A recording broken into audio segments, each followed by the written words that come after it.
ஒன்றுமே இல்லாமல் துவங்கின என் வாழ்வு நன்மையால் நிறைந்துள்ளதே.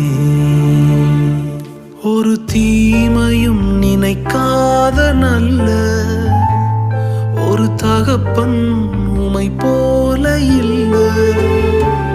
ஒரு தீமையும் நினைக்காத நல்ல ஒரு தகப்பன் உமை போல இல்ல.